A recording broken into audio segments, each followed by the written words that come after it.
Hello there. Welcome to Paranormal Experienced with Kat Hobson. That's me. I am so glad that you are here tonight because, you know, I I love my time in Scotland. I love the people that I know there. I just am always enthralled to get to spend time with them. And my guest tonight is one of my favorite people there. He is brilliant, he's kind, he is a strong family man. He's been writing since he was 12. He is a brilliant author and he's a professional medium. But first, I just wanted to let people know that I did not realize that this is Breast Cancer Awareness Month. And I had to go and do some blood work and stuff. So they said, well, why don't you get your mammogram? And let me tell you, I am just as adverse to getting the girl squished as anybody else is. But you have to do that. You have to do that for your family. You have to do that for your kids, your grandkids. You want to be able to go and watch them play ball while you sweat out in the hot sun.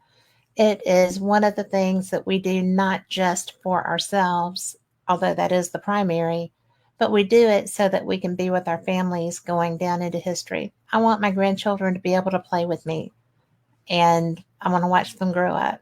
So squish them, ladies. It works. And that being done, that's my PSA for the day. Now, I want you to meet my friend Lee Dunn. Lee is just fantastic. He is kind. He is nice. He is a professional medium. He works with Scottish Paranormal, Haunted Scotland.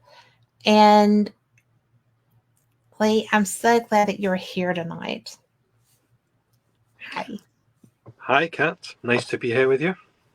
Thank you. You know, one of the things that always has struck me, and we haven't really spent that much time together, but you're so calming, you're so kind, your your your gifts are really, to me, fascinating.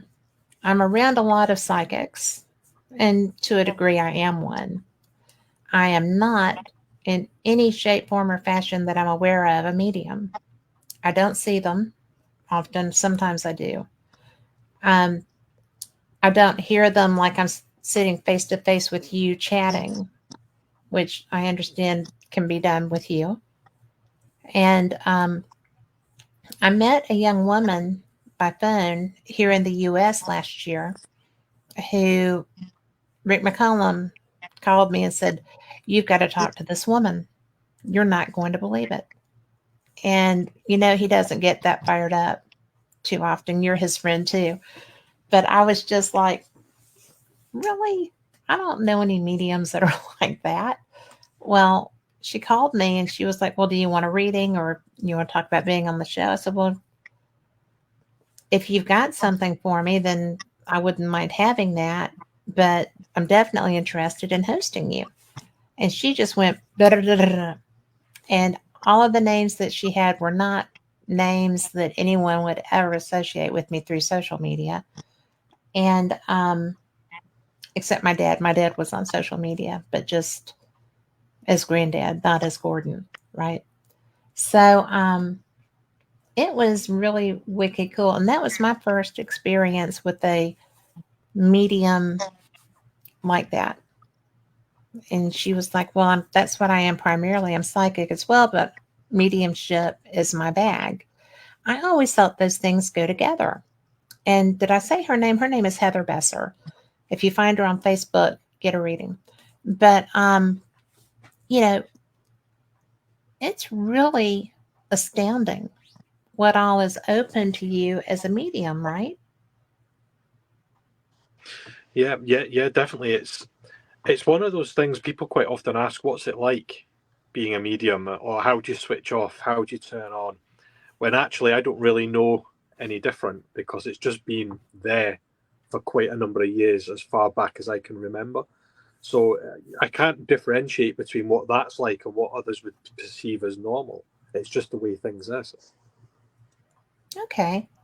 So, was this something you did as a child?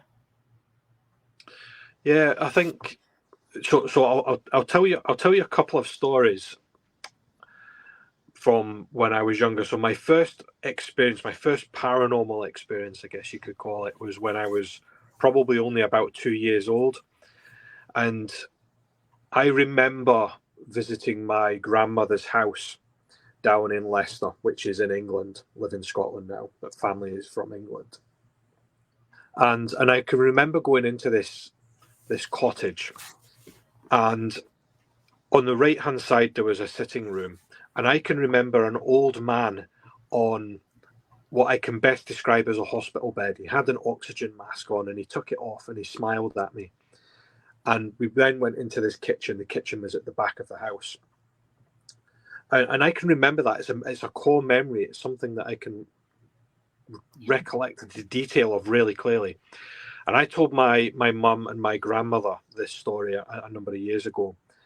And they were a bit gobsmacked. They were actually, well, yes, we were there, but you were only 2 at the time. I didn't know that's how old I was. I just have a memory. Wow. You were only 2 at the time.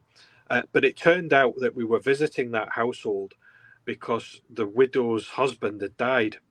And what I'd seen in the sitting room was the apparition, or the ghost, if you like, or the spirit of that man who had since passed away. So I remember that really clearly. And then I had a whole range of different things that happened when I was younger.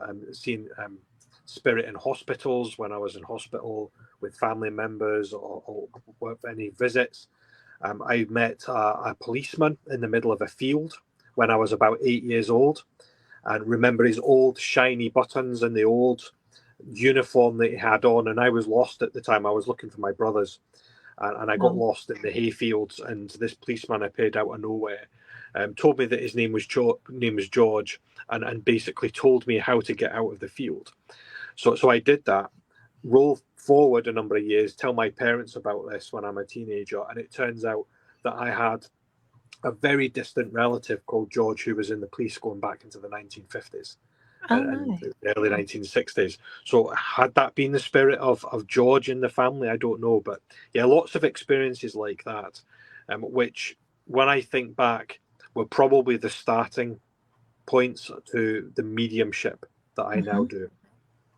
So yeah, I could tell you stories like that all day long. I could listen to stories like that all day long, Lee. This is something, I guess, because I've had just enough of a taste of it, right? I get precognition a lot. I, I, I do know, right? But I don't see. And if I do see, it's generally in shadow. It's something that it's scary to me a little bit to try to open that up because I feel like I could if I wanted to. But but you didn't really have a choice. It just came to you. It did. It came to me, and I actually avoided alleged haunted locations throughout my teen years because I was scared of it. And Yes. back then, nobody was there to help mentor me or explain what I was experiencing. I knew I was experiencing something, but it was quite scary at the time. So I Well, avoided those it locations. is. I mean, even, I mean, because I consciously try not to, because I don't want to see people in their death state. And Mhm. when we were in Scotland, some of those deaths were so horrific. I Yeah, knew I didn't want to see those. Okay. I didn't want to see, blood and gore and headless and, you know, yeah, in pieces. I mean, I've always been afraid that somebody was going to show me that. And that is a hard and fast rule. If I go into a location, I'm like, I don't want to see a death state. yeah, You can talk to me. You can talk to me. I don't want to see a death state. And one of the things that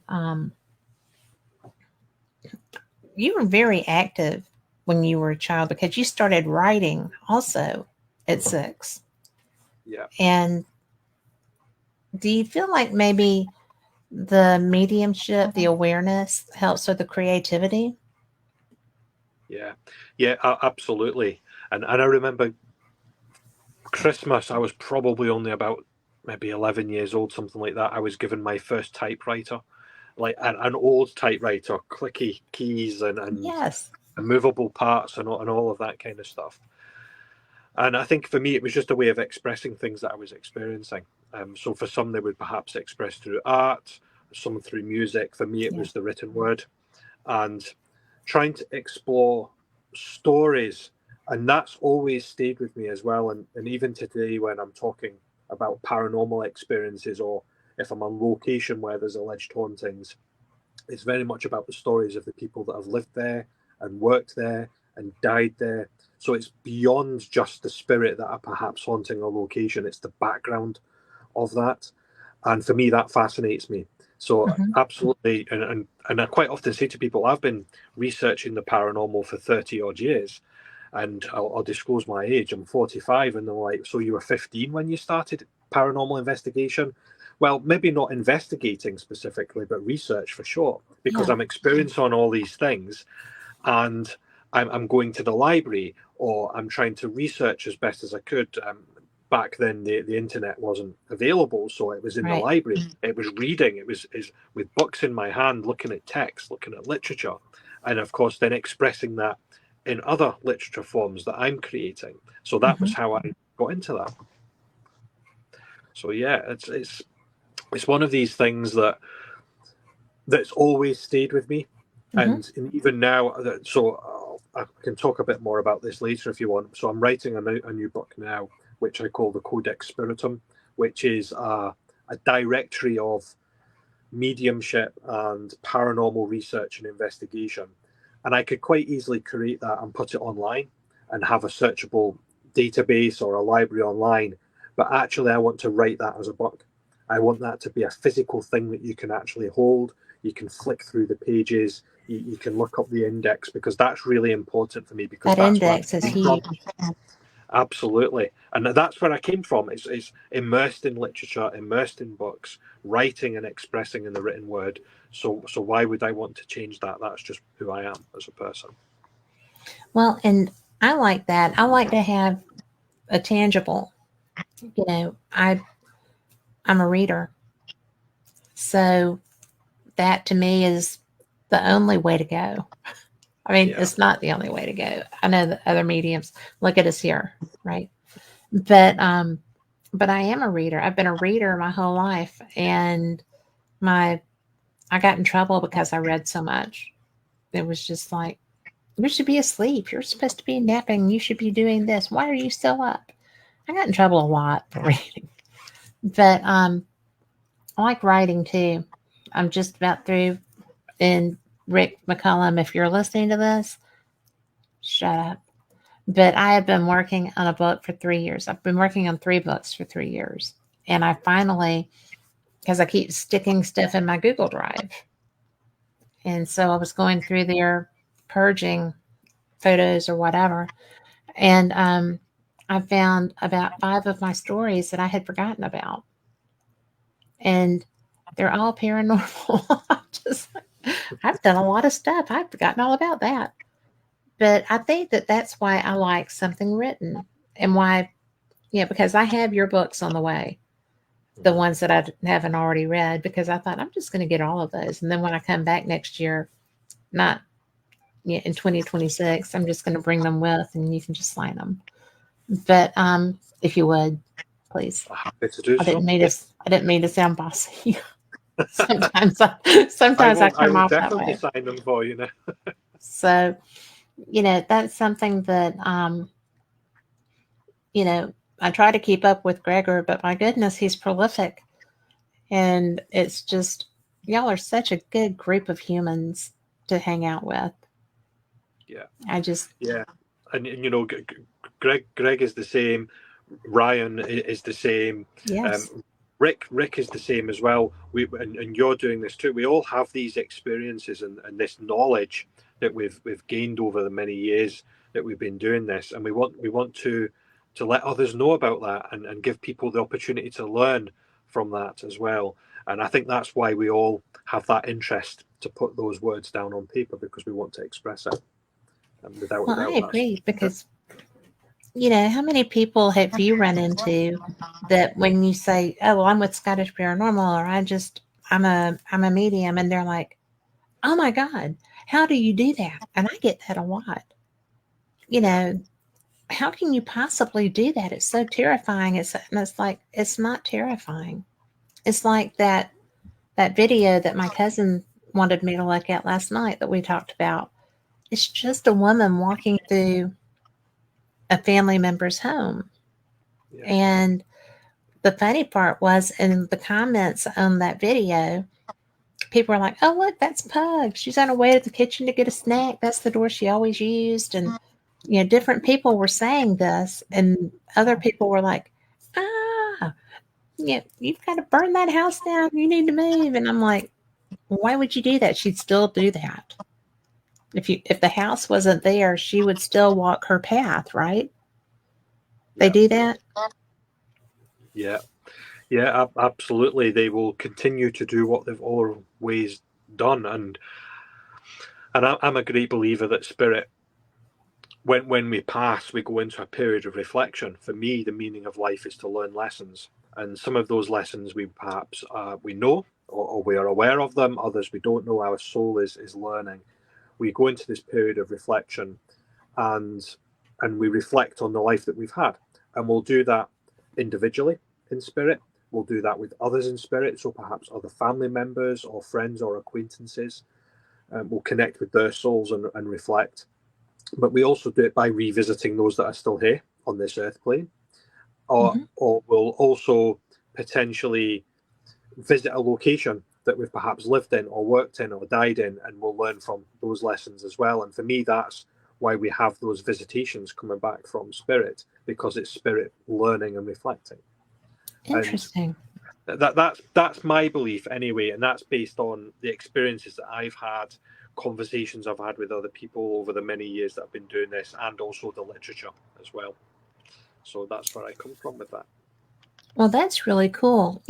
When my mom started to, well, she had Alzheimer's and she was coming and going, and things were kind of in flux a lot. And I had gone and taken her to dinner, and we were talking, and she was like, "Well, tell me about your shows." And I said, "Well, I do Fate Magazine Radio and I do Paranormal Experience." She said, "Don't you hate it when they're just standing there?" And I'm like, "Who?" She's like, "Well, when you're trying to go to sleep and they're all just lined up by your bed."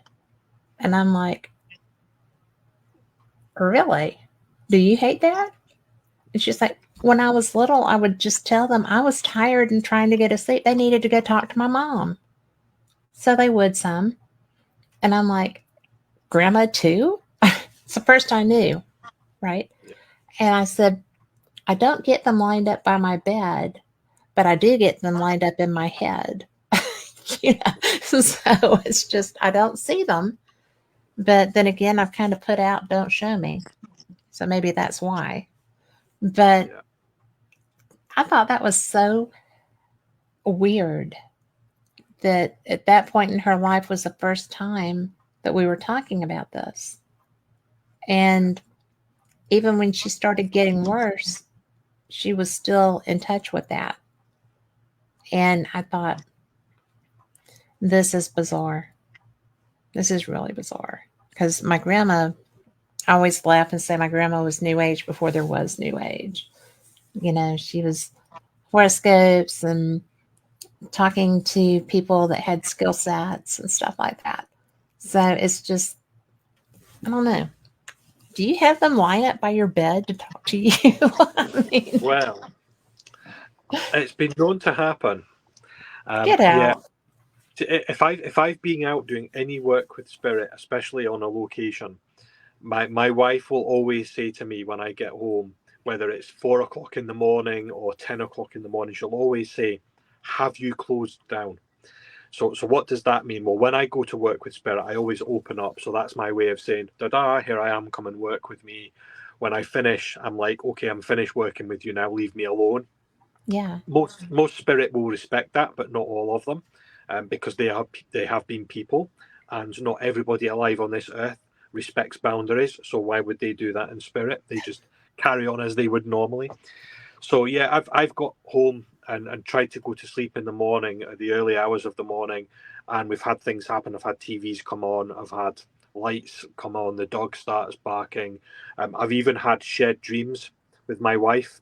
I've woken up from a Wow. nightmare, and my wife has also woken at the same time and experienced a similar or not the same dream. So yeah, so there's definitely something there, and it's not unusual for me to wake up and like yourself, sometimes I see them, sometimes I don't. It just depends.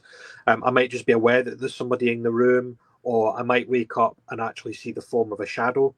And I know, and when I see spirit in shadow form, for me, it's a bit like looking at a sheet of paper. So you can Hmm. see the silhouette, but if you turn the paper on its side, it's so thin, there's no substance to it.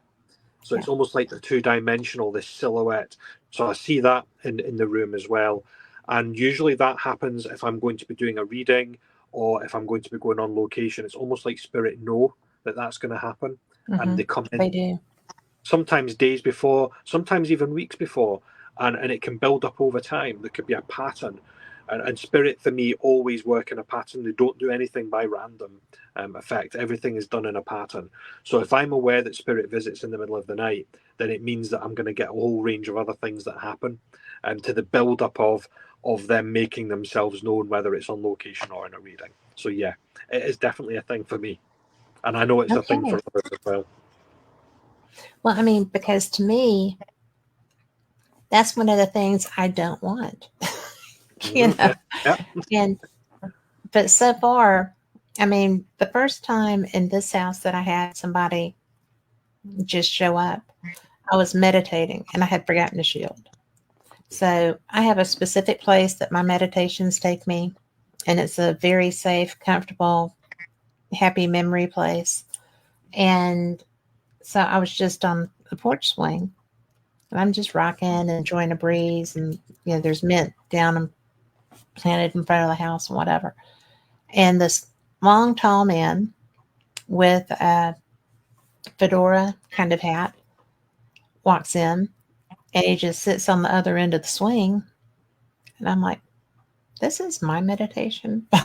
Who are you?" And so, but he wasn't intrusive. He wasn't bothersome. I just was like, well, this is new, but okay. I don't know you. And then I started thinking, I do know you. This is the man whose house the front porch I go to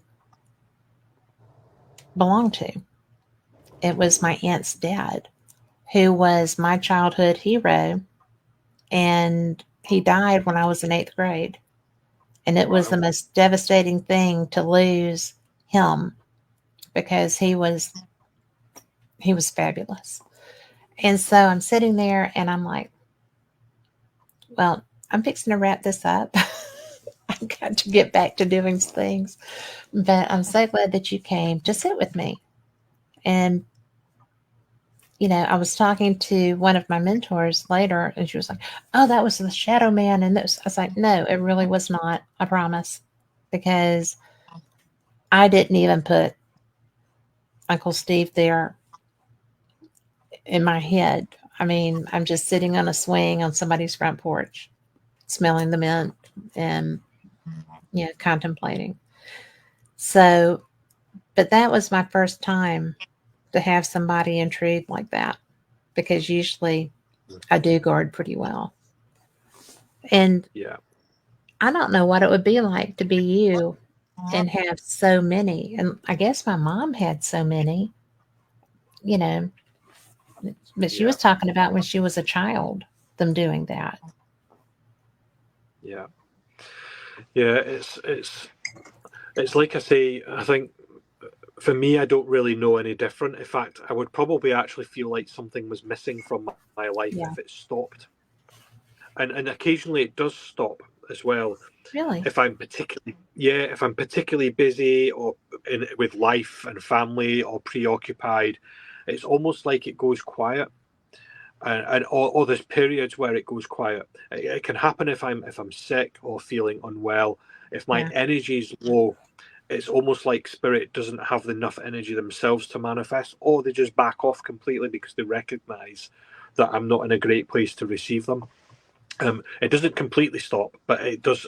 It can go quiet for days or a couple of weeks, and then it builds up again, and something's coming in, and it happens unexpectedly. You're in that meditation there, Kat, and you didn't expect to have that No. encounter, and that's what happens as well. And I always say this, 9 times out of 10, I'll go into a location or I'll be in a place and I'll say, "Is the spirit there?" And I might see something or experiencing something. It's actually when I least expect it, when I'm moving between rooms or when I'm not actively calling out. And it's exactly the same way in receiving information from spirit. If they provide information, sometimes I hear them, sometimes it's just a precognizance. I'll just know I'm just aware or a sentience. And I always say to people, it's a bit like lasagna or garlic bread or spaghetti bolognese. You weren't thinking about Italian food a few minutes ago, but now you are because I planted that in your head. Yeah. So when your brain is thinking about certain things and then something happens, well, perhaps that's your brain that's just giving you that. But when something sudden and random comes in that you didn't expect, then for me that's likely to be an encounter with spirit, as you Yeah. encountered it in your meditation. It was it was very comforting to me because it was Yeah, somebody, you know, that it was somebody that belonged in that swing. So, because we spent many days, many afternoons swinging together. And, yeah, you know, one of the things that I find interesting is that that was before I set my rule. Because after that, I was like, I got to have rules. I can't have just anybody doing this. And they don't always they don't always show me, but a lot of times there's a physical manifestation, especially if I'm on an investigation. Do you have that happen? Like something happens that lets you know someone is there without seeing them, or do you just generally see them? yeah. So I'm a great believer in spirit guides, whether it's a universal guide, whether it's the universe itself, whether it's a family member or a loved one. Um, and I used to do this thing. I don't do it quite so much now, but I used to do this thing when I was going on a location. So I would be driving from A to B, and I would quite often say, as I'm opening up, if spirit's with me, if my guides are with me, show me a yellow car. So a Yeah. yellow vehicle. I want to see a yellow vehicle. It doesn't have to be a car. It could be a truck or a van or some other kind of vehicle. I say, show me a yellow vehicle, and when I see that, I will know that you're with me. And usually I would. And yellow vehicles in Scotland are not that frequent. They are there, Hmm. but you don't see them frequently. And or you didn't back when I did this anyway. Perhaps more frequently now. Right. But yeah, I would see that. So I would look for those signs, and then when I'm in location, I would ask spirit to give me certain signs and symbols. A lot of the things that I experience are signs and symbols that I can associate into messages, and I've worked for a number of years in that way. One of the tells, in fact, I've got two tells. There's one that I experience and one that other people see me doing, and I don't realize I'm doing it. I go cold on the back of my neck. So if you imagine like dry ice on the back of your neck, so it's not wet, it's just cold. When I Yes. feel that, I know that spirit is coming around me, and I know that spirit is manifesting to do something, whether it's to let themselves be seen or heard, or whether physically going to interact. And but my friends and those that know me well will also see me fidget. So I don't know why I do this. It's like my hands go a bit like this, Yeah. and they'll say, "You're picking something up." And I haven't even said anything, but they'll just know by my face or by me doing this that something's happening. So there's little tells and little things like this that I do consciously and subconsciously when spirit connects. I do the fidget thing. Oh, do you? Right, I that's I interesting. do. And it's almost an like an anxious fidget. It's like I don't know. It just is. But Yeah. the strangest thing I've had happen was doing a investigation, and I told there was a soul collector kind of ghost at this site, and all of the other spirits there were just like, oh, no, we can't do anything. And I was just like, you can do something because you're human spirits, and so is that. And the only thing that has any dominion over you is God. Mm-hmm. So if you want to leave this structure, you can leave. And they were all like, oh. And then they were like, well, okay, you know. And whatever person that was, I mean, I got rushed. Like my hair blew back, everything did. And it was funny because we were filming, and I had a gentleman sitting on either side of me, and they were gone. And I'm like, you just left me? Really? You left me? And it was, that was the most physical, tangible, physical thing that had happened to that point. And it wasn't scary, but it was upset. And it was not really a cold wind, it was just wind. And Yeah. it felt kind of like a breath, but it was just like, it reminded me when I saw the movie years later, um, in Harry Potter when the Dementor goes through him. Mm-hmm. When is it the Dementor or is it the Dark Lord? But anyway, when that goes through Harry Potter, and it's just like that kind of thing. And I was Yeah. just like, glad my big strong men stood right there with me through the end.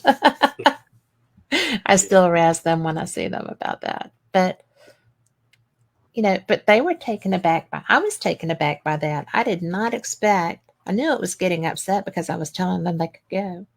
But for that to happen surprised me. Kind of Yeah. cool, but kind of surprising. Oh, they do like a surprise. Did you visit the Niddry Street vaults in Edinburgh when you were over? Did you have the chance to Um, visit the vaults? I did go in the vaults the first time, Okay. but I didn't really understand the draw for them because I really like to go into places kind of cold. Yeah. And because this was supposed to be an investigation, I didn't know it was just a tour. And so I didn't know very much going down there. And I got more in the actual living environment than I Yeah. did in the underground. The vaults. Yeah. Yeah. The reason why I'd asked that, I quite often tell this story. The story, it wasn't that long ago. Can't remember exactly how long, maybe a few years ago now. Um, Occasionally I scream on location when spirit takes me by surprise, or if I see a spider, but that's a conversation for Spiders another are a time. given. Yeah. God help them if there's a snake. Oh I'm yeah, out. definitely. Demonic entities any day, spiders no. But Yes. yeah, but I was at the Niddry Street Vaults, and we had probably there was a large group of people there. It was a public event. There were probably about 20 people, and there was one young lady, I would say maybe 20 years old thereabouts, and she was supposed to come with her friend, but her friend never turned up, so she was by herself.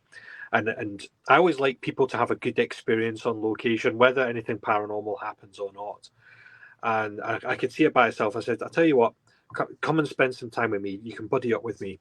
Come round with me. I'll tell you what's going on," and just making sure she was okay and she wasn't by herself. Well, anyway, in hindsight, telling her to come next to me as a medium when things quite frequently happen was probably not the best idea. So Oh, here we are together, moving up this corridor, and it was a second. It was literally a second in front of us, maybe half a meter away, is this massive silhouette of a man, well over 6 feet tall, so really, really tall, really broad, and you could see him. He flashed in front of us for about a second and then disappeared again. Now, at that point, I was a bit taken aback because I didn't expect it, and I'm like, oh, but I didn't scream at that point, but she did, and she grabbed oh, my arm. She saw him, and it was a male. She saw him at exactly the same time I saw him. She grabbed my arm and she screamed. And because she did that, And because it's human nature to copy those kind of things, I screamed as well. And everybody came on and it's like, oh, what's going on? What's going on? And we're like, oh, we've just seen spirit. We've just seen spirit. And she didn't let go of my arm for the whole night. I actually had bruises on my arm the Oh next my day. goodness. And I never saw her again anyway, bless her. But yeah, so spirit have the capacity to take you by surprise, even when you are asking them to do something. And I always laugh when people are like, taken aback and even myself taken aback, because it's like, well, you're asking them to do something, and when they do it, why would you be surprised? Because you've asked them to do something.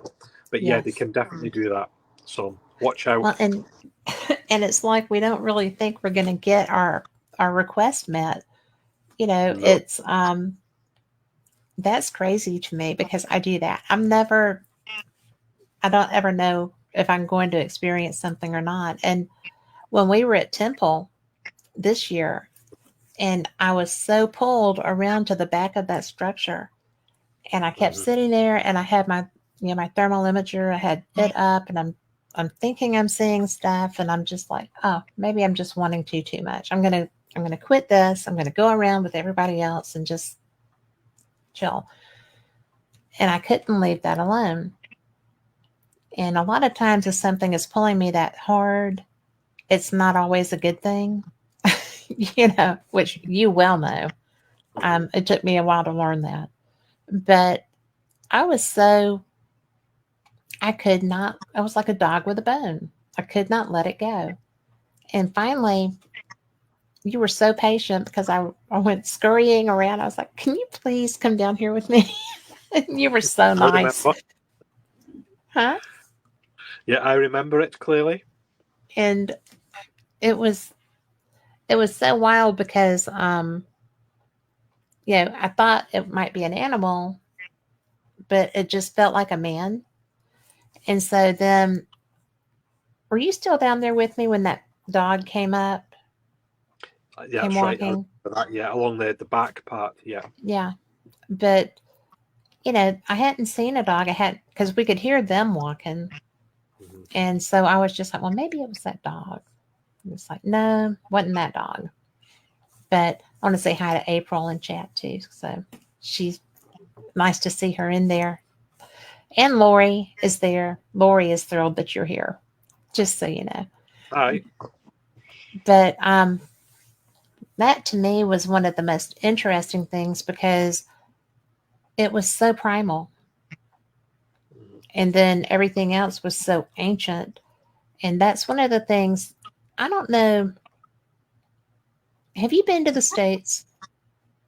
Have you I've been to the not, United States? not yet. You're due. Hmm. Our forests and stuff are not like when we were driving into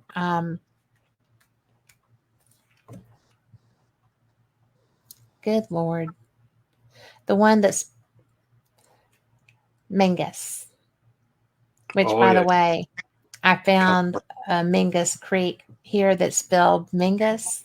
So I took a picture of that just for Greg.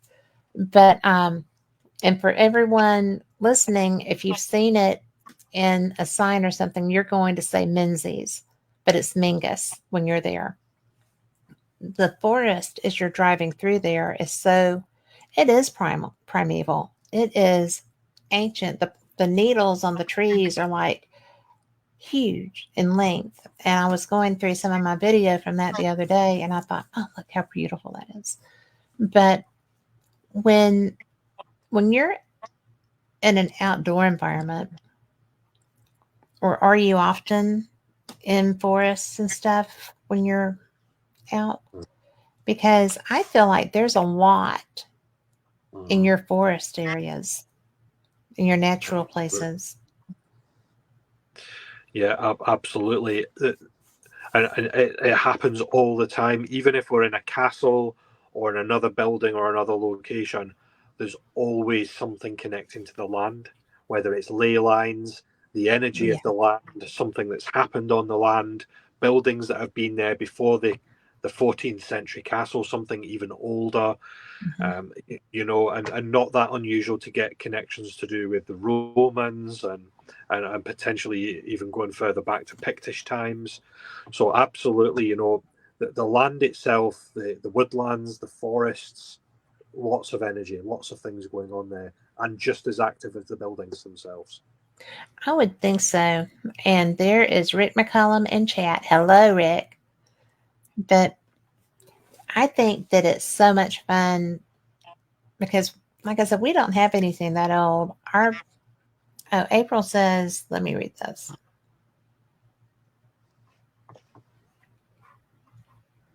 Oh, so April is a really great mom, and she has all these children. They're great too.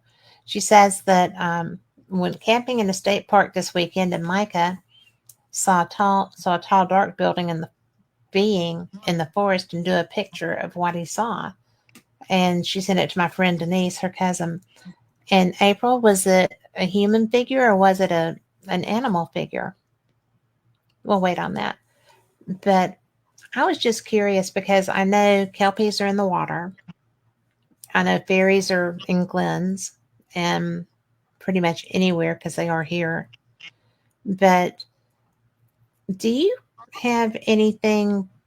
Have you come across anything when you were in an outdoor environment that you felt was like, oh, this is really strong and I'm not sure what I think of this? Mm-hmm. Yeah, and I always refer to them as elemental energies. Mm-hmm. But don't get me wrong. There's human souls and human spirit in those locations as well. But Sure. but there's something else out there as well. I call them elementals. Whether you want to call them fairies, leprechauns, trolls, quite often captured in folklore and Yes. historic tales. So those kind of energies, yes, I've encountered them before, without a doubt. Was there something in particular that took you aback?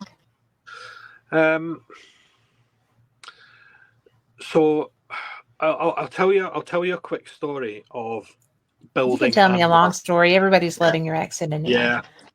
Oh, good. Building. So I did an investigation at an old tower house. It's a 14th century tower house, so dating back to the 1300s in Scotland. And I was there with a couple of friends. In fact, Linda Whiteford, I think you know Linda. So I was there with Linda and a couple of other friends, and it was the start of a new year. There was a ground frost. There's been a little bit of snowfall. There was old-fashioned street lamps winding Wow. down a driveway. There's a cottage. There's this old tower house, which is a tower which is 4 stories high. And it was a scene like out of the Chronicles of Narnia and the Lion and the Witch and the Wardrobe. Oh, It was yes. magical. It was magical. And we stayed in the tower house, and it was the most bizarre energy. The land itself in the tower house, it was just really strange. And I'll cut a long story short because I could talk about this all night. The each floor in the tower house had an internal phone system, so you can't phone outside of the building. It's literally like an intercom, so you can talk from one room to the Okay. next, internal only. And there was about 5 or 6 of us there. We're in the 3rd story bedroom, and the phone starts to call us. The phone's ringing, and it's like, well, that's odd because there's nobody else in the building, and we're all together in this one room. So everybody's like, who's going to answer that? And I'm like, I'm not answering it. So anyway, somebody else answered the phone, and you could hear this grrr, this growl down the phone. So my friend slams the phone down, and we're all a bit like, "Oh, that's a bit weird." And you get to a point in an investigation, don't you? Sometimes you're like, "Time for a break. Let's have We're a done. break." This was one of those times. Let's have a break. So a couple of people went down to the 2nd floor, which was where the Great Hall was. Myself and somebody else went down to the basement, which is where the kitchen was. And we were making coffee and tea, and I said, I'm going to call that bedroom back on the phone and see if anybody answers it. So I phone it, and it's engaged. It's like, that's strange, that's engaged. So I put the phone back down in the kitchen, and then the phone starts ringing again, and like, oh no, this is bizarre, something's going on. But the other thing as well is the place was covered in dead flies. There was flies everywhere, dead flies, and we all felt really odd. We stayed the first night. It was a 2-night event. The first night we all slept in separate bedrooms. In the middle of the night, I could hear children crying. I was aware of a presence in the room. There was a lady at the bottom of the bed talking of people being in the bedroom at night, so the Right. bottom of the bed, spirit of this lady. But we also had these strange wet footprints on the stone staircase. And we were out in the grounds. There was a stream under the ground. The land itself felt really bizarre. Anyway, we captured all of this. And I sent the case to a demonologist friend. And he looked at it and he actually thinks that we had an elemental energy Mm-hmm. and possibly the elemental energy of a troll. And it turned out that there's a what we in Scotland we would call a burn, which is a small Yes. stream. So there's a stream under the tower house. The tower house is built upon this, and we think there was a water elemental or a troll. Because when we were doing the investigation, I'm also seeing, and I'm seeing this psychically, like a washing line that you would hand your clothes you're washing on, but I'm seeing animal skins hanging from it, and I'm seeing this little man with wooden teeth and a knife, and he's holding it up at me, and I'm thinking, this is the troll. This is the troll that my friend Chris had spoken about. So just really, really strange and bizarre. So yeah, I've encountered energies like that, land and building, non-human souls and non-human spirit, are definitely a thing. They're quite rare, but they are out there for sure. Well, I'll tell you, relevant to kelpies and trolls and fairies that are, elemental spirits and stuff. When I was there the first time, I bought children's books for my grandchildren and brought them home. And I'm so glad that I read the first because the stuff that y'all write for your children is terrifying. It was so funny. I one of them was on kelpies, and I knew the history of kelpies, but I didn't think that a children's book would be full descriptions of what kelpies do. And so they're sitting in my dresser in one of the sideboard cabinets because I'm like, no, I can't read these to these children. So maybe when they're teenagers, but I was just, the trolls featured largely in one of them, but I just thought these are not children's books. I guess they are children's books there, but no wonder you're all full of, whimsy and mystical things. You have to learn that to protect yourselves. So, Yeah, definitely. And I always say to people as well, even if you've investigated or been to a location many times before, there's always the opportunity to encounter something new that you haven't yes. encountered before. You have to be prepared for that. I would. Greg always laughs at me because he's like, "That's so far. Y'all don't have a way to go that far."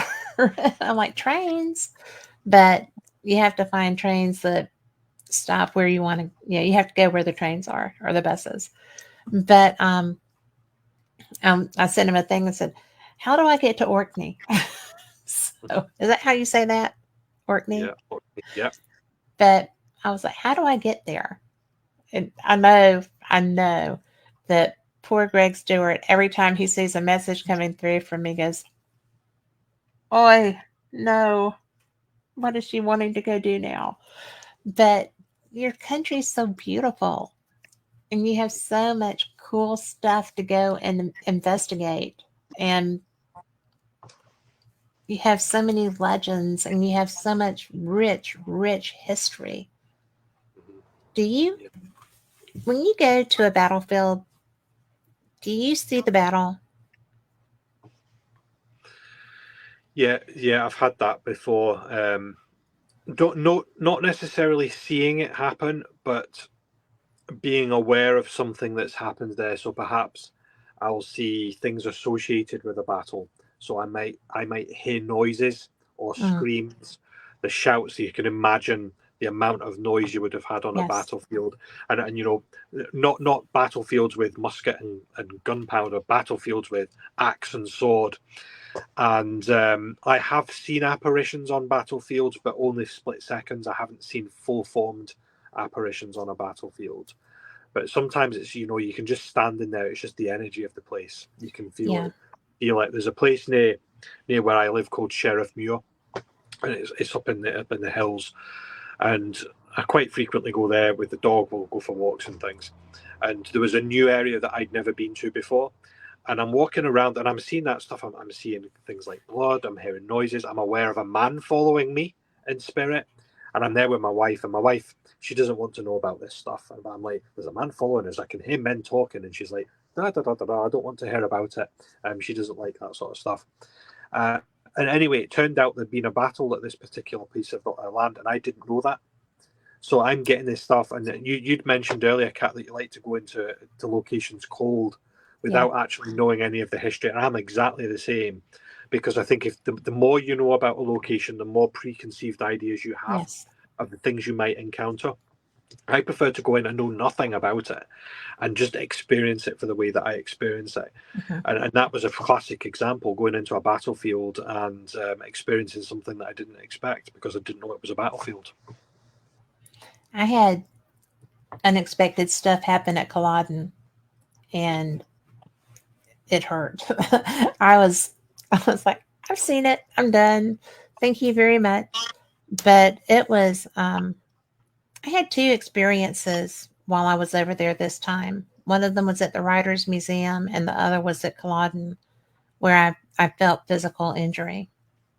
And I don't do that Mm-hmm. as a rule. But we were the first ones to investigate the Writers Museum, you know, so that maybe somebody had been waiting for an opportunity to share. That's all I could figure. Yeah. And then at Culloden, I was I had no idea that I was going to have an experience like that. And I decided that I really don't like those Mm-hmm. because it was like, I'm good, thanks. Do you ever have physical manifestations of injury? Mm-hmm. You do? Yeah, yeah. Occasionally that can get placed on. Like yourself, I have my boundaries and I have my things. When I'm opening up, I'll say, "This is what I want to experience. This is not what I want to experience," and most spirit will respect that. But yeah, sometimes I'll get things. I'll feel stabbing pains where somebody's been stabbed, or I'll feel as if my arm's missing, Mm-hmm. or I might feel as if something smacked me across the back of the head.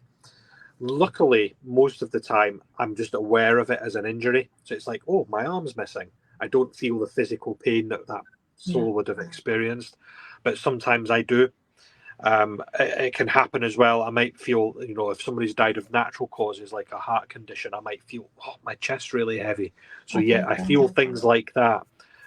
Luckily, it only lasts for a few seconds and then it's gone. It doesn't tend to hang about more than a few seconds.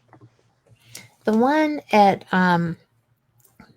the writer's house dissipated fairly quickly once we identified who it was. But the one at Culloden, I still have residual from that sometimes. Mm-hmm.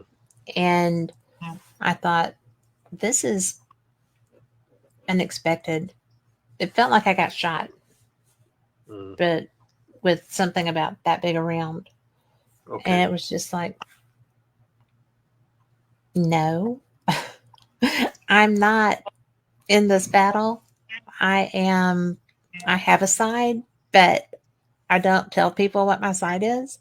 I Mm-hmm. just do walk through places. I'm not going to discuss which army is who when I'm on a battlefield.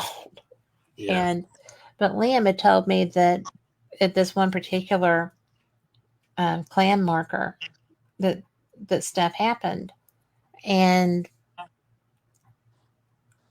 well, he just said in this area. He didn't say which one, and so he said to let him know if something happened, and it never dawned on me that getting shot was what happened to people. And I still don't know if it is because I just kind of took that one home with me. I didn't want to talk about it anymore. But now I'm here, I feel like I can do that. But it's amazing. And there's so much rough and scary history in some of these places. I mean, some of the battles are from primal time period, primeval times. And now, you have the Jacobian stuff historically speaking, is rather young, for the history of Scotland. Yeah. And is that where primarily the period that you feel when you're out? Mm-hmm. Yeah. So normally the kind of things that I would get will probably be 1700s, 1800s, 1900s, and thereabouts. I Hmm. don't tend to go much earlier than that, though it can happen. So earlier on, I was talking about the soul going into a period of reflection. So for the vast majority of souls, I think that you would reflect on the life that you've had. Some it would happen really quickly, maybe 50 years, 100 years, perhaps a couple of 100 years.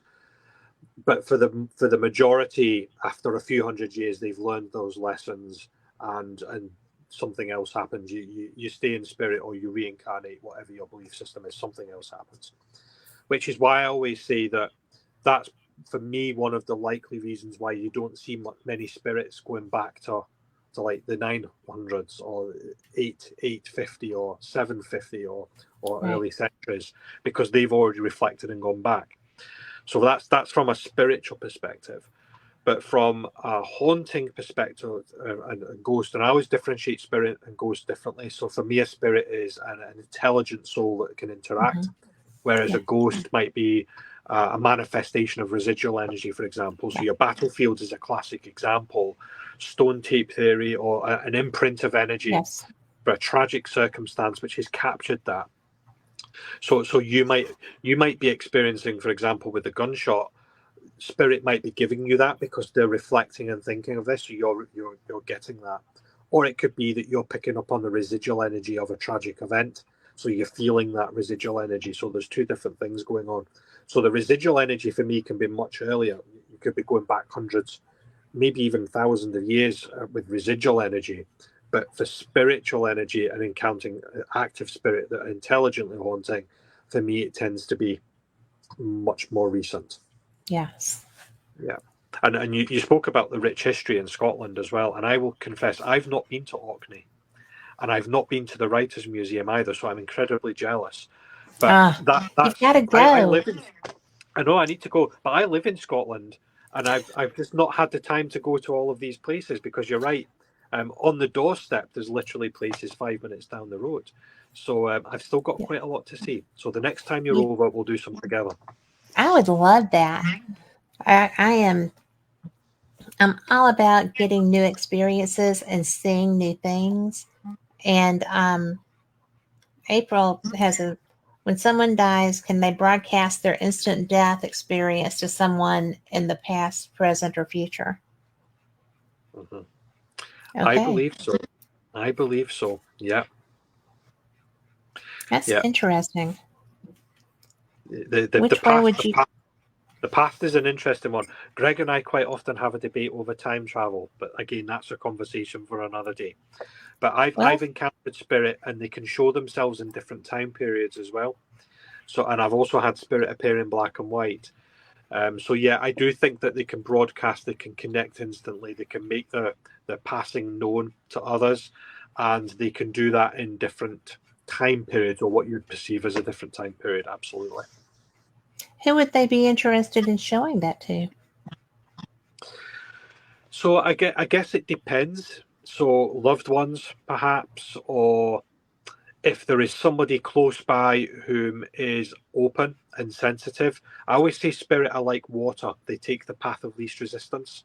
Yeah, So if there's I agree. somebody close by, spirit will be like, oh, they can experience something that I can give them. I want to communicate. So you might pick up on that. You don't necessarily even have to be connected, as a family member or a friend or an acquaintance. So yeah, it could be anybody that's close by, or it could be a loved one, and they want that loved one to know that they've passed, and lots of different reasons as to why that might be the case. She dad, saw my dad when she was 13, but he didn't die until she was 15. Hmm. Yeah, Interesting. it's possible. That would be Who clairvoyant. has Yeah, who has the authority or the expertise, I guess, to say yes or no to these things? You have to be open minded, You and do. you know, the vast majority of people watching this have probably had some kind of personal experience or interest. So yeah, so anything could happen, and I've had spirit connect before they've passed over.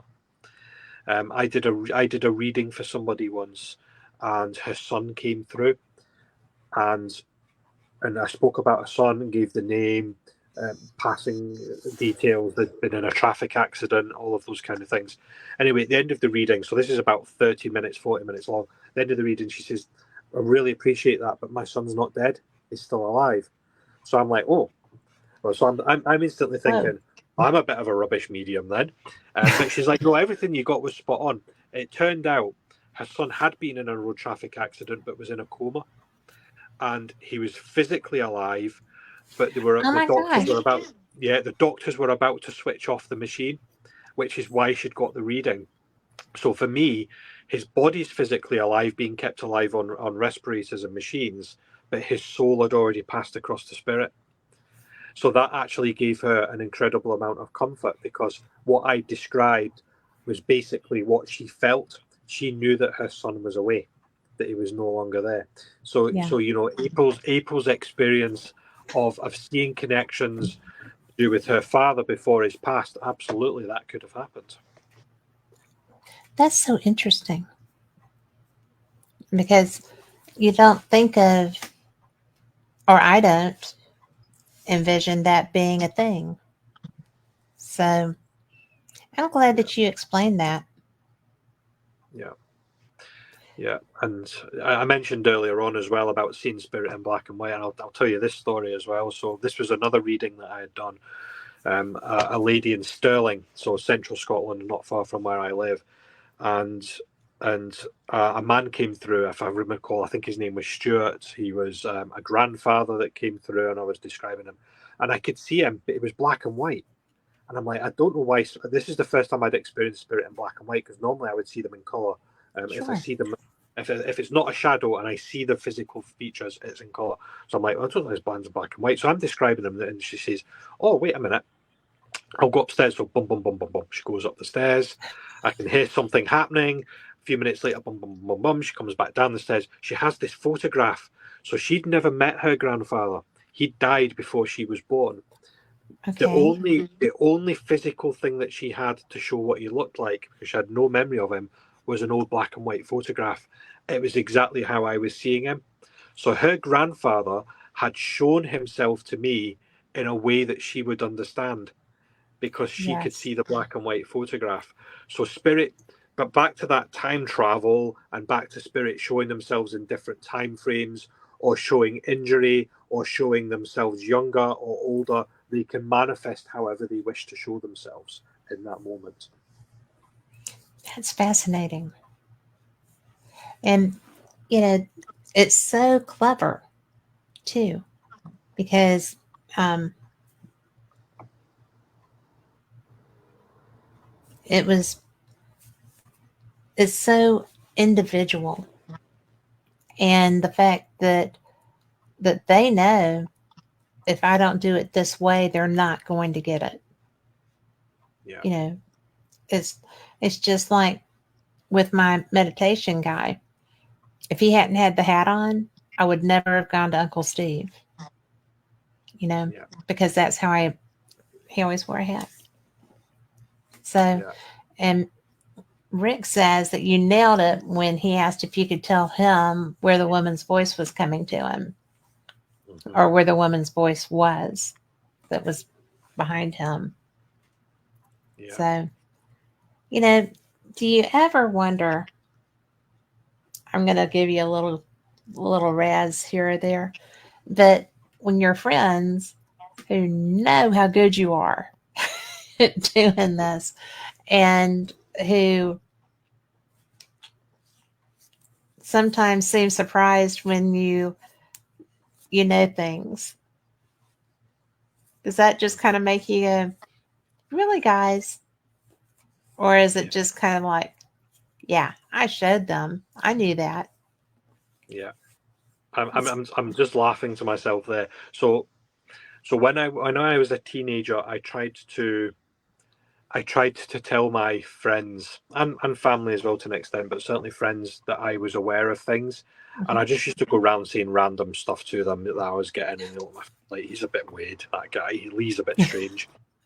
And then I started to tell some of my friends things that I couldn't know, and I spoke about their loved ones in spirit, and now they are aware. I've done quite a few readings, or I've messaged people that I would know from my childhood that I haven't seen maybe for a number of years, so they know what I do. The more I know somebody, the harder it is, because my own imagination starts to jump in. It's that back to that Italian food thing, you know. Yes. I did a reading for my parents once, and I was reading my father, and I kept getting moving house, moving house, moving house, and I thought, Mum and Dad are not moving house, so I never said it. And then after the reading, he says, "I'm surprised you never told me that I was moving house. We just haven't told you yet." So I'm like, damn, because I knew that I was getting that, but because I know my mum and dad, I'm thinking they're not going to move house, so I didn't say it. So it's like going into a location cold. It's easier to read somebody when you don't know anything about them, because you don't second guess the information you're getting. You can Yes. just how it is. You can just out with it. Yeah, gets me into trouble sometimes though.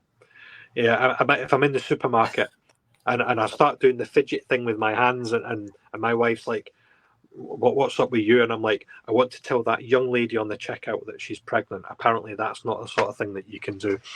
She's like, don't you dare say anything. Don't you dare. And she walks away from me. But yeah, I've got into trouble a few times because you don't know how somebody's going to take the information. Most people are open to it, but not everybody. So you have to be careful with that. Well, you do.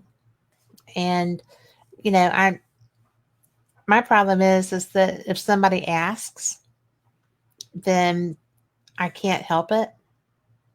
And it's so funny because I will not, like, randomly, I won't just read somebody again. No death dates. There are rules. You can't do this. But if somebody comes up and asks me something, and I'm just like, why would you ask me that? Especially because I don't tell anybody, right? I don't bill myself or anything. And so it drives me crazy. That's when the fidgets start. And I'm just like, why would you ask me this? Well, and I had one girl say, because I really need to know. And I was just like, no, you really don't. you know, no, don't ask me. And it really is, it's weird because you almost are compelled to answer that. Mhm. And do you get that compulsion? Yeah, yeah, and that's the bit that gets me into trouble sometimes. I'll just know that I want to say something. I was on the subway in Glasgow a couple of years ago, and there was a man. You know what it can be like on a subway. Sometimes you're Yeah. packed in, and there's a man quite close to me, and I knew that his father was in spirit, and I just had this overwhelming urge. I just needed to say, "Your dad's with you, and he just wants you to know that he's okay," and Yeah. that was it. And I thought, mouth closed, keep my mouth closed.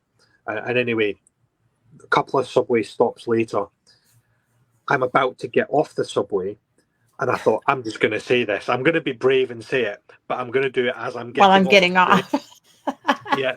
And I did. I said to him, I said, "Oh, by the way, your dad's with you." I can't remember what the name was now. And I mentioned the name, and I said, "He wants you to know that he's with you and he's fine." Anyway, I get off the train, and I turn just as the doors are sliding shut, and I could see the man standing like, looking at me like this. So yeah, there was another story with the police, but I won't go into that one as well. But yeah, Oh my. so unless you want to, because I did say that I'm happy to talk about anything. I But I so want to. yeah, I I do can so talk want about to. that. Yeah. Oh, my light's just gone off. It's gone a bit dark. But yeah, so yeah, and you're absolutely right. People come up to me all the time, people that I know, and strangers as well, and they'll ask me to tell them things. And I think sometimes people want to know because they want to know something, but sometimes they actually want to validate something they're already Yeah. thinking. But you have to be careful because you don't always get what you ask for.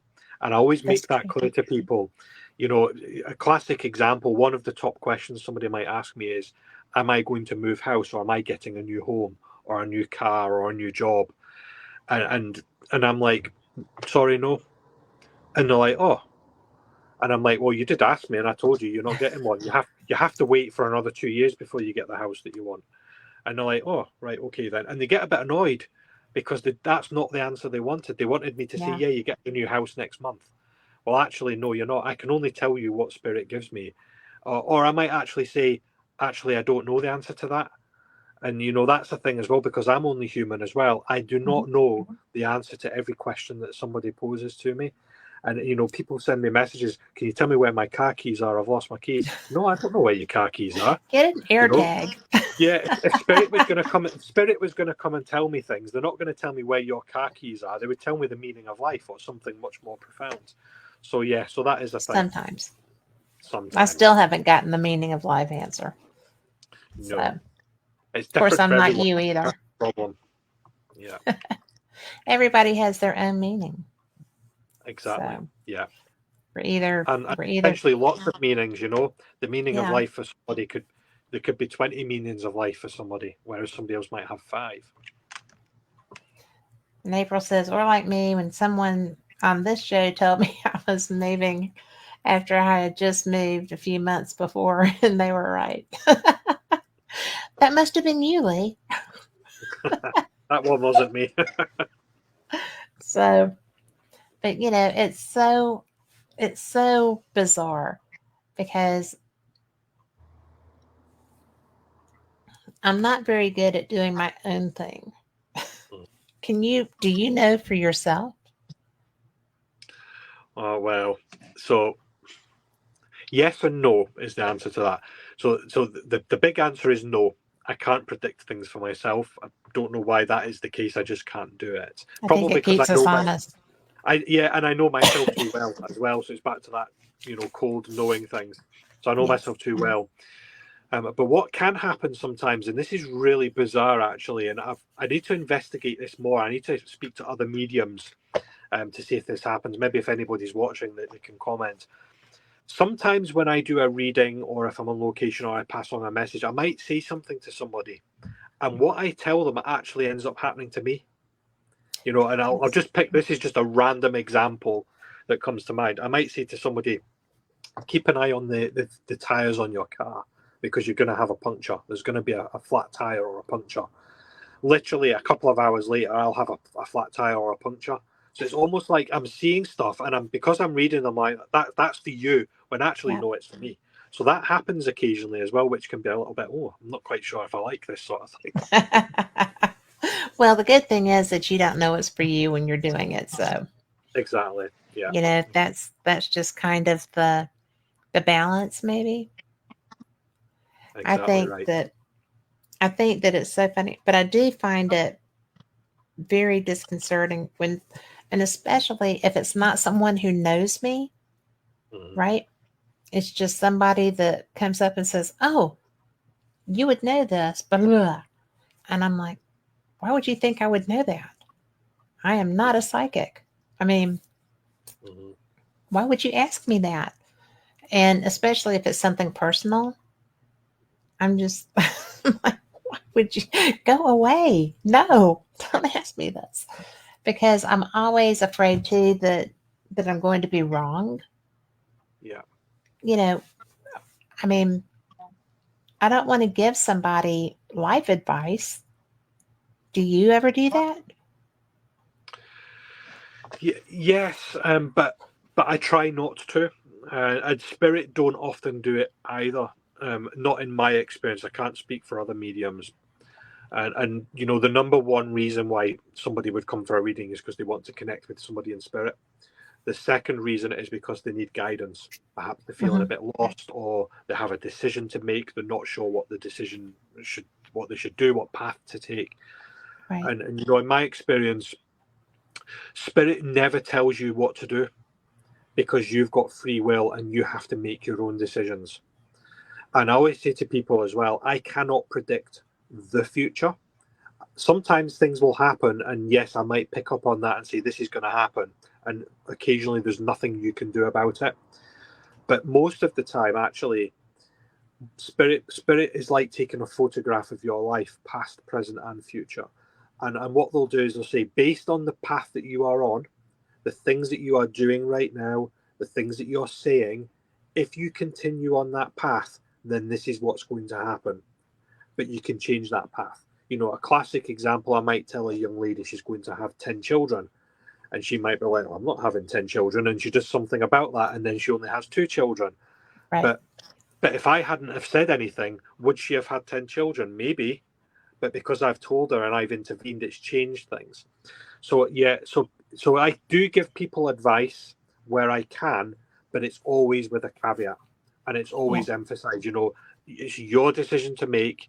You have to make that decision. These are possible outcomes that might happen, but also to remember. You know, I'm a human at the same time, and I'm not infallible. You know, I make mistakes. So what I tell you might not happen, or it could be wrong.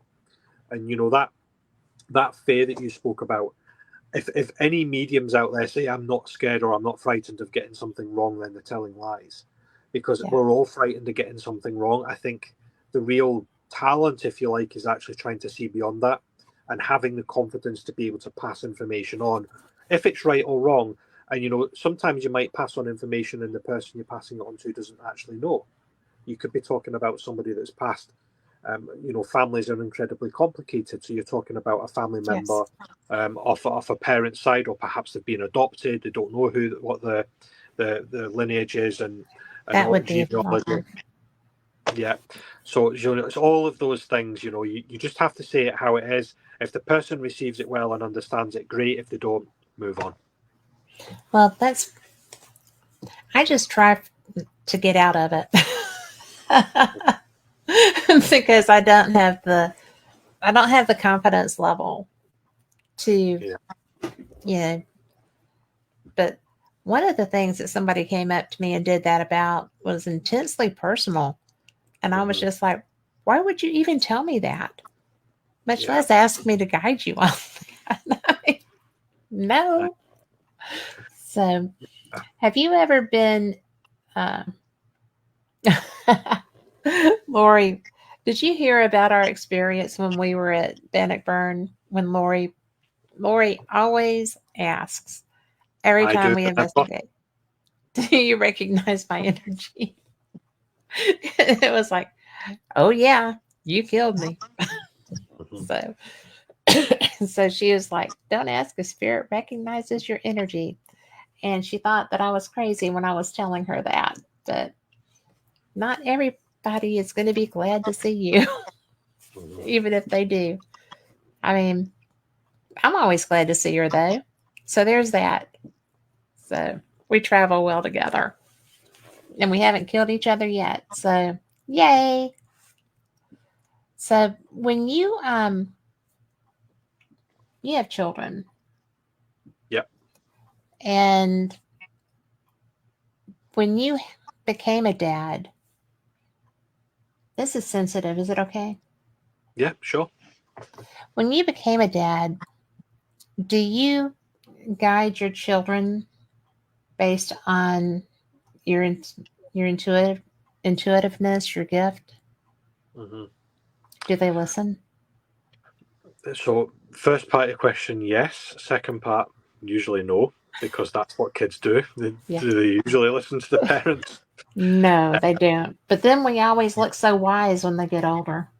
I know. You have Yeah, that and you know, coming. yeah, exactly. So, yeah, I think you know I do try and guide them as best as I can, or you know I'll have feelings on things, Yeah. and there's probably a mixture there of what my own brain is knowing, because I know information and I'm seeing things, and like my logic brain is saying this is how things need to be, or this is the decision that needs to be made. My intuition also sits alongside that, and I quite often describe something called intuitive perception.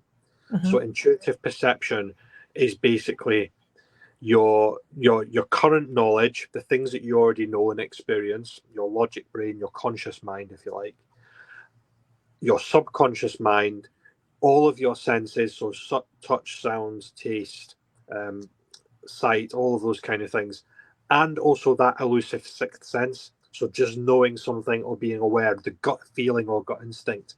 When you package all of that together, that's what I call intuitive perception. So it's making an informed decision. And you don't have to be a medium to do that. And I believe that everybody can do it. You know, I do. if everybody at some point in their life will just act on a gut feeling about something, it's that intuition that guides us. That's part of being human. I guess the difference with the medium and for me occasionally, because I don't always get it right, is that I'm probably more aware of my intuition and I try to put my logic brain aside. So it's that whole head and heart argument. You know, sometimes your head says one thing, your heart or your instinct or your intuition, whatever you want to call it, tells you another thing. It's like, which one do you go with? I would probably be more inclined to go with my intuition rather than what my head always tells me. I would agree with that because sometimes it's just if you're too invested in a situation, it's going to be hard to go with your intuition. But Yeah, that's usually probably when you most need to. yeah. And we have another question from April. Do you believe some things are a possible future, but others are set in stone? Yes, I do. Yeah. So the ones that are setting stone, that's what I call an anchor. So I believe that there are fixed points in time within our lifetime where certain things will happen and they will happen for a reason. What that reason is, you know, it can be any number of things, but there are just some things that you can't escape. Um, you know, I could talk to you about all different sorts of spiritual theories all night long. I quite often talk about something called a spiritual convergence. Mm-hmm. So a spiritual convergence, the simplest way of thinking of that is if you imagine two, three, maybe four people from different backgrounds and different walks of life. So, you know, perhaps they're on an aircraft traveling somewhere. That aircraft then crash lands. You know, everybody's alive, so let's go with that situation. But they're now isolated, so they're perhaps in a remote area. They're having to survive. That's a convergence because what you actually find there is you've got different individuals from different backgrounds that would normally have came together are actually now together and sharing a life experience. And that life experience, you know, you're encountering somebody for a reason. That's what I call an anchor. So some Okay. things will just happen for a reason, and there's nothing you can do about that. You can't predict it necessarily. It will just happen. But other things you can make decisions on. There will be things that you can control because you're actively making a decision. So if you don't know that you're going to be on the aircraft and it's going to crash, then you can't really say, I'm going to make a decision to go on it or not. You will just make a decision and you're in that situation.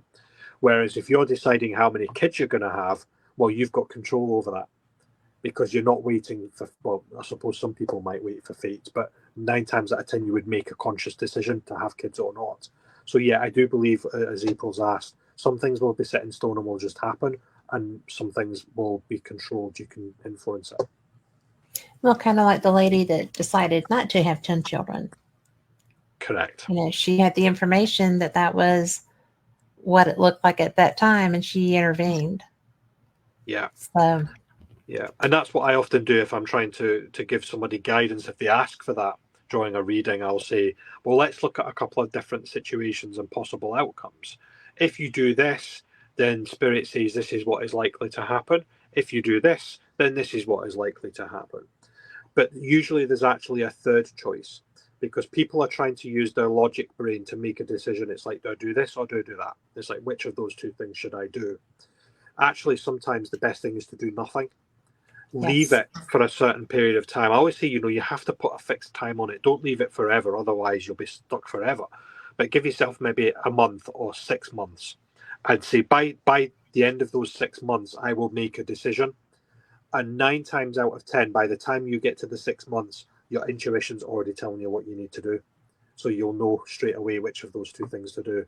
But 6 months ago, you perhaps didn't. So you have to allow your intuition to build up over time. Well, I'm the world's worst about if I don't want to do whatever it is that my intuition is saying, I will put it off indefinitely. If it's Yeah. going to be difficult or if it's something that I'm intimidated by, which I know shocks a lot of people that I do have, things that intimidate me. But it's so change is frightening, and making a sea change is very frightening. When someone comes to you, first of all, when people come to you, can you read anyone, everyone? Most, yeah, most people, yes. There are occasions where I can't read somebody, and it may be the energy just doesn't connect or it's not quite right. It's what I call human Wi-Fi. So being able to read somebody, it's you have to have an established connection, but sometimes the connection just doesn't happen. Perhaps the person is really closed off, so you're trying your best to give them information, and it's just like they're just not receiving it. So that doesn't happen. Or it could be that somebody's particularly vulnerable or going through a very emotional time, and for whatever reason spirit doesn't want you to speak to them. Or there's occasionally I'll get like a hand that's waved in front of my face. If you imagine that kind of movement, when I see that, that's my sign from spirit that I need to close my mouth and shut up. It's like, don't say anything to that person, because what you are saying to them, they've got complex mental health problems. What you're about to say to them is they just can't handle it. So not everybody is ready to receive information, so it won't happen, it won't connect. So that is a thing. But 9 times out of 10, I can actually pass on a message of some description. I can get something for somebody. That's interesting, because that that means that your frequencies are just. Mm. Yeah. Can you shut off? I mean, you said that your wife asked you if you shut down. Yeah. So I can shut off to an extent. It never completely stops. It's more like a filter. It's like I apply the filters, if you like, rather than close the gate. So I can filter things out. Um, if I'm open and I'm in a room with people and I'm like, pick things up for them, I'm like, show me stuff. I'll go around and I'll pick things up. But if I'm in a busy room and I'm preoccupied or I'm doing something else, I'm with the kids or picking something up, I might get less, because I have to be open to it as well. And if Mhm. I've got the filters on, whether I realize it or not as much information comes through. So there is an element of self-preservation in that. But like we said earlier on, Kat, sometimes just unexpected things happen, and I'll do things without realizing it. I mentioned the police thing. I'll tell you one of the police stories, because everybody's Oh, going to be like, well, what yay. happened? Thank you. Yeah. So this is one of the times where I've had the utmost fear because of what I've done. So I was crossing the road. This was a number of years ago. Crossing the road in the local town, and there's a young lady beside me as I'm about to cross the road. So we're standing at the edge of the pavement, and I didn't even realize I was doing this. I just turned around and I grabbed her by the arm, and I started just lecturing her. I just said, "If you do it, your mum will never forgive you." And then I said, the whole point is your mum will never forgive you. And I realized what I'd done as soon as it happened, and I let her arm go, and I'm like, "Oh, I'm really sorry." So I then scuttle off. So I go back to the car in the car park where it's parked. And I'm saying to my wife, "You'll never guess what I've done." And my wife's like, "That's it. You'll be on CCTV. The police will be at the door and for assault and all of those kind of things." Oh, Anyway, no. luckily that did not happen. But the young lady tracked me down. She obviously found out by whatever means who I was, and she sent me a message. What I didn't know at the time is that her mum had recently died. She was really struggling, and she was contemplating taking her own life on that day, and she was thinking about how she could take her own life. So for me to stop her and put my hand up, physically touch her, which I would never normally do, and physically touch her and say, "If you do it, your mum will never forgive you." That just came straight out of my mouth Right. without realizing it. So those things can happen unexpectedly. I was crossing the road to get my lunch from the local deli shop, the local bakers. I was getting a roll or something. I wasn't expecting that, and it just happened instantaneously. I wasn't open. I wasn't necessarily closed. I was just being me, and it just happened. That was such a blessing, though. Yeah, yeah, and it happened But for a reason. they always do, right? Yeah, I mean, I find that they always do. yeah. That's pretty intense. even if you don't always realize it at the time, so these things are said or things are done, and it could be weeks or months later before the consequences of that actually come out. Luckily, in my experience, it's always been a positive consequence, but there's always the opportunity for it to be negative. And I advise many developing mediums or those that are new to mediumship just to be really cautious if you can catch yourself. And this is one of the reasons I have done platform mediumship in the past. So for the Spiritualist Church or a charity event where I've been on stage, I think the largest audience I've done was maybe 500 people or thereabouts. So I've done quite large audiences. That is huge. And I can do it, but I don't like doing it because stuff just comes out of my mouth, and I would be really, really worried about saying something in a public forum that is perhaps very personal to somebody. And my mouth does get me into trouble in those circumstances, which is why I don't do it these days. It's not because I can't do it, it's because I don't like doing it. Well, that's okay. Stuff comes out of my mouth that surprises me all the time. So Yeah. It comes in, you just have to say it, Kat. You just have to say it. well, it always is a surprise. Not always. Sometimes I'm like, well, like I told you, I can't say that. I had a lady that wanted asked me for a reading, and I'm like, she worked at my doctor's office. I was going in. I'm like, why would you think I do readings? I mean, seriously. And one of the girls that works with her knew that I was a paranormal investigator, so I guess she thought they went together. But not every ghost hunter is a psychic, just so everyone listening knows that. But it was so funny because, yeah, I I went and did my appointment, and I was coming out. And I was just walking right by her.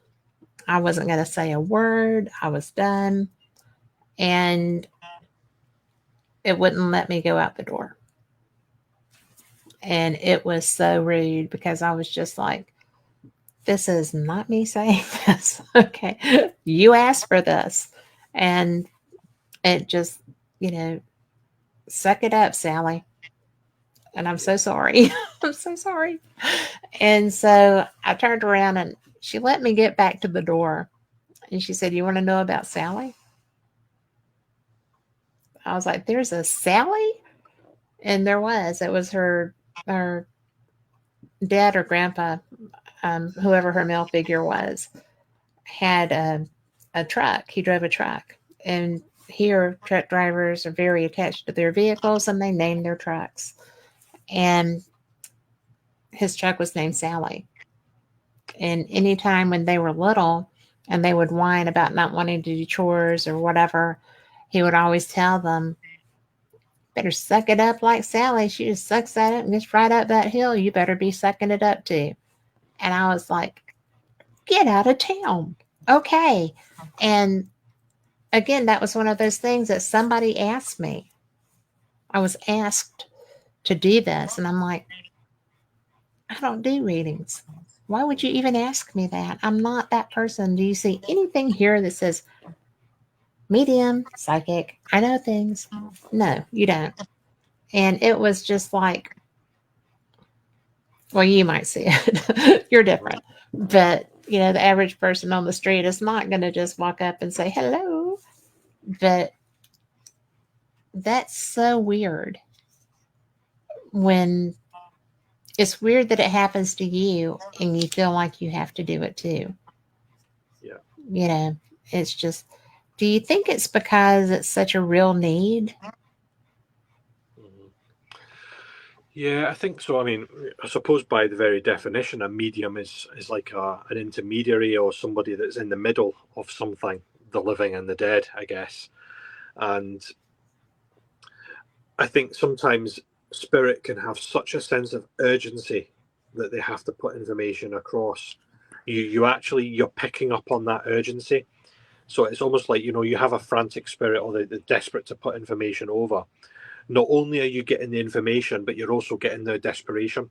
So it's like you're getting both of those things. It's like a double whammy. Fidgets. And that's why you feel that need to pass it on. So it's not my need to pass the information on. I'm picking up spirit's need to pass the information on. I'm just being the mirror for it, and doing that. So yeah, and I think that's why sometimes you get information, and it happens. I get information, I'm like, oh, that's quite nice, but I'll just walk on.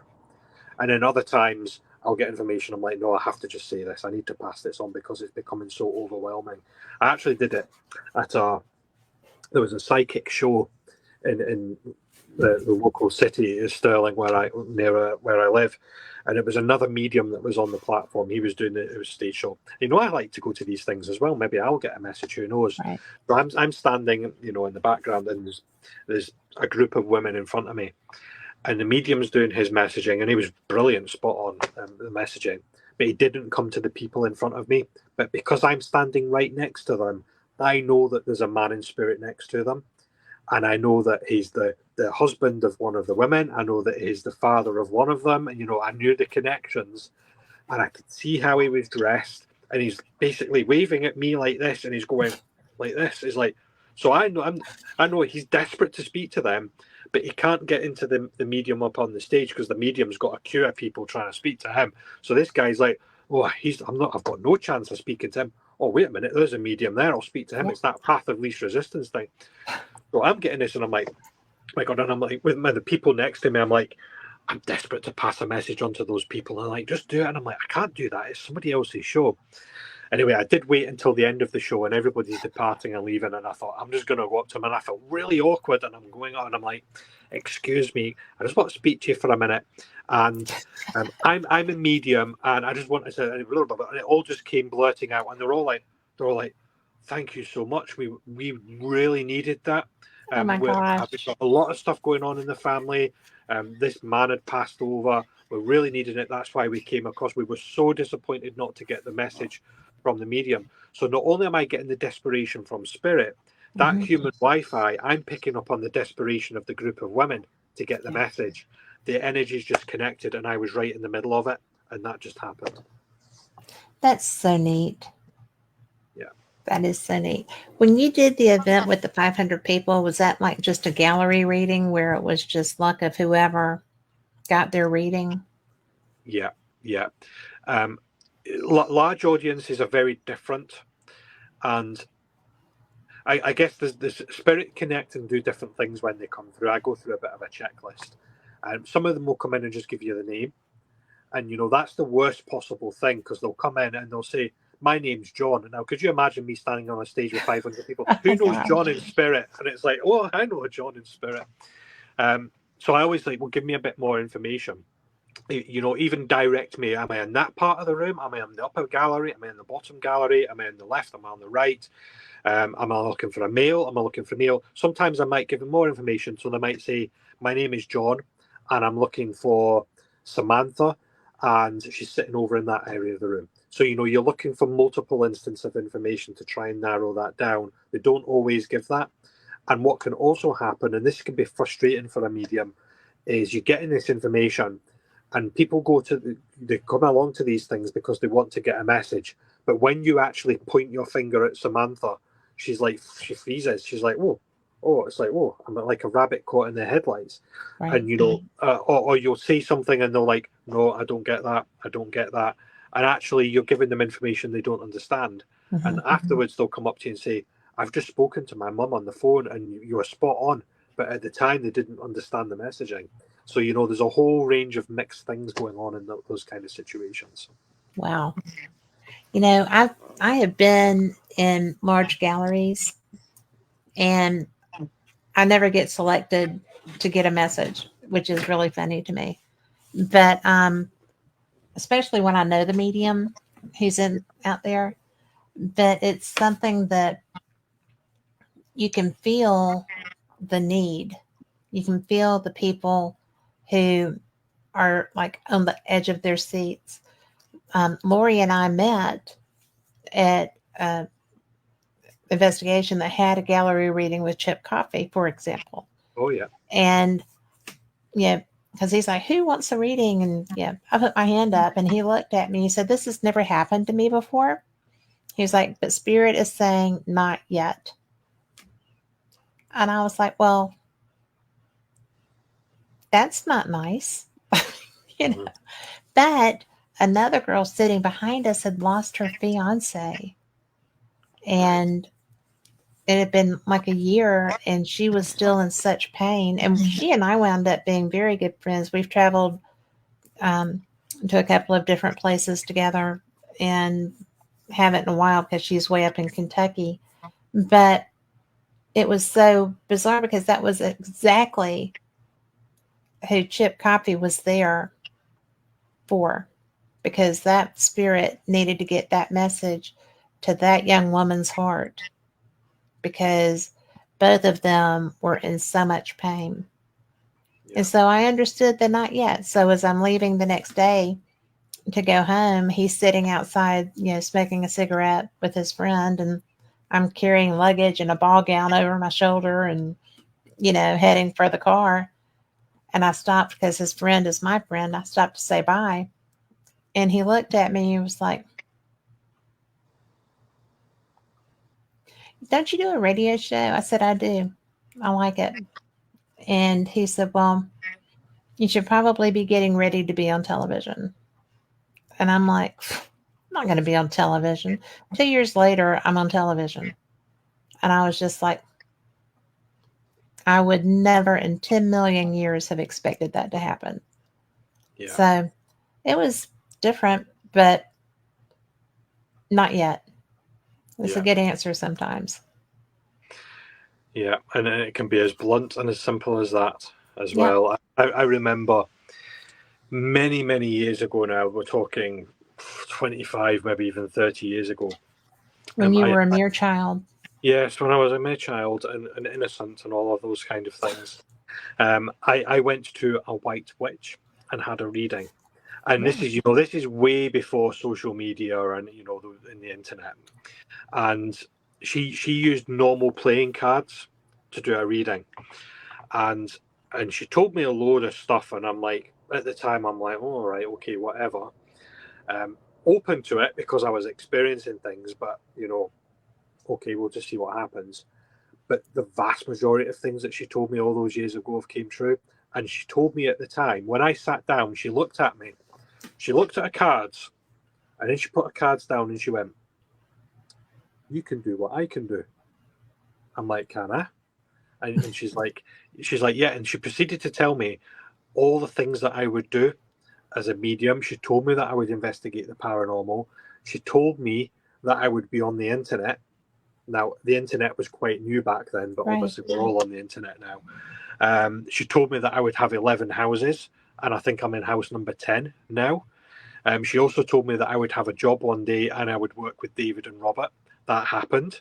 I met David and Robert, were two close colleagues. Lots of things she told me happened.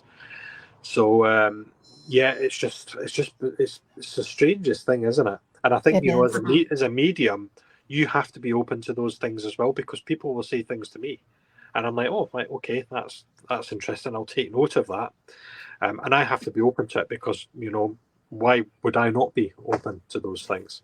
Because you know it's real. Because I know it's real. Exactly. Yeah. I, the strangest one I had was a tarot reader in New Orleans. And I'd never had a tarot reading because I don't do tarot. Mm-hmm. Not that I'm slamming it, but, but I wasn't expecting that.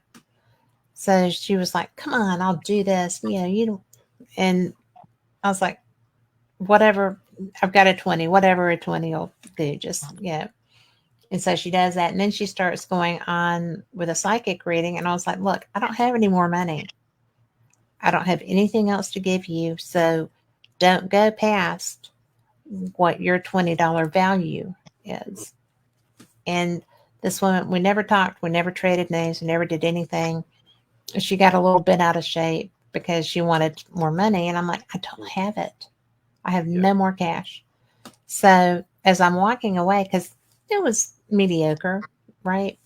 And as I'm walking away, I am almost across Jackson Square from her, which is like where St. Giles Cathedral is, that big open area. And so I heard my name and I turned around and I looked at her And I was like, I heard you. And she didn't get my name. We didn't get each Mm. other's name. Yeah. And so I walked back over there. I was I was confrontational for me. I walked over there. I was like, "Did you want something?" And she just looked at me. She said, "Well, I don't know what you're talking about." I said, "If you're going to use my name, you need to let me know why. I don't mind answering questions, but don't be directing things to me." And I just turned around and I walked off because she was feisty at that moment. And how she knew my name was her skill.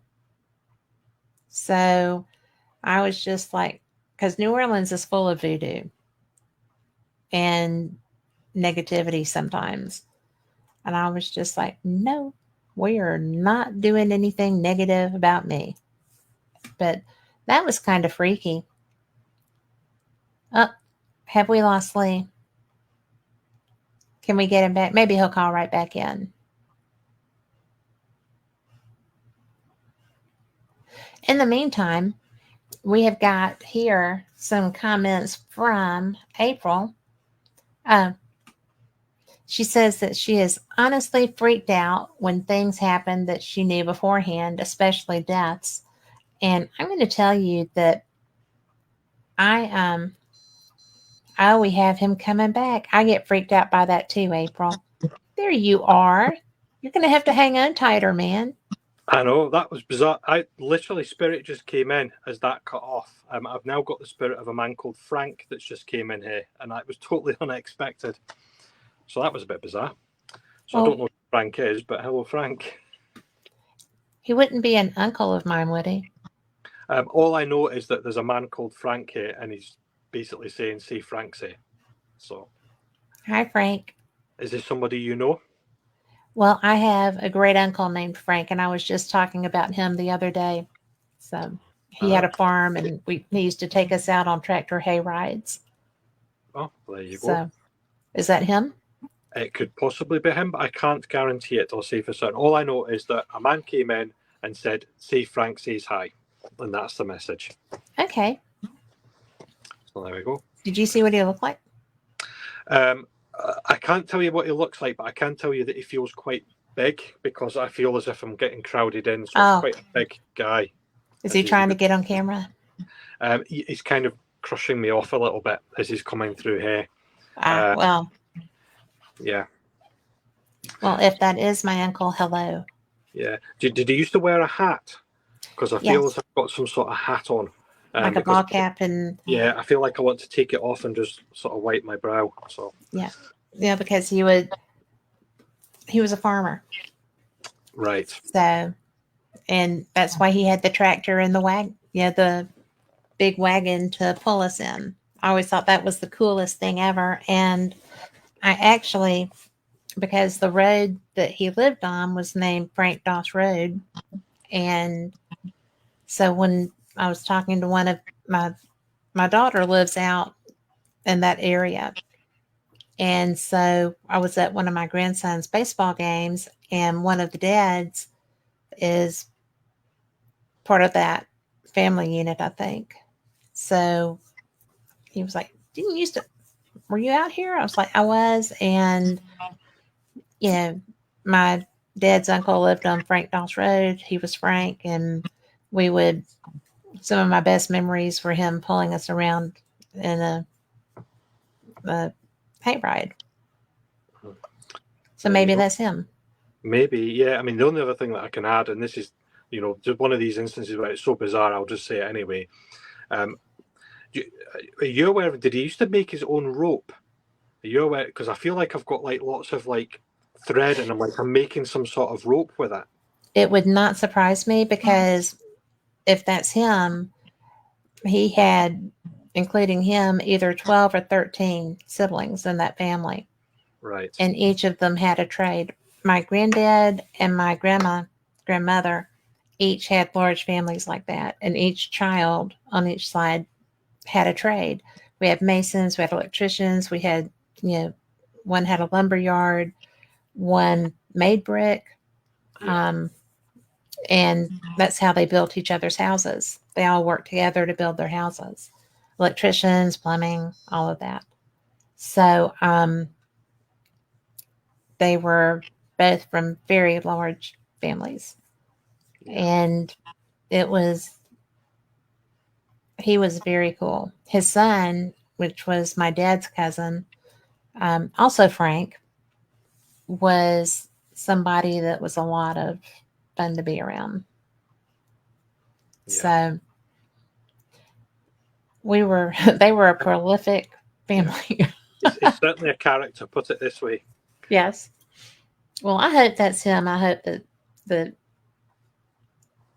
that's who I think it is, because it's just funny, and it could be because I was just speaking of him this week. Yeah.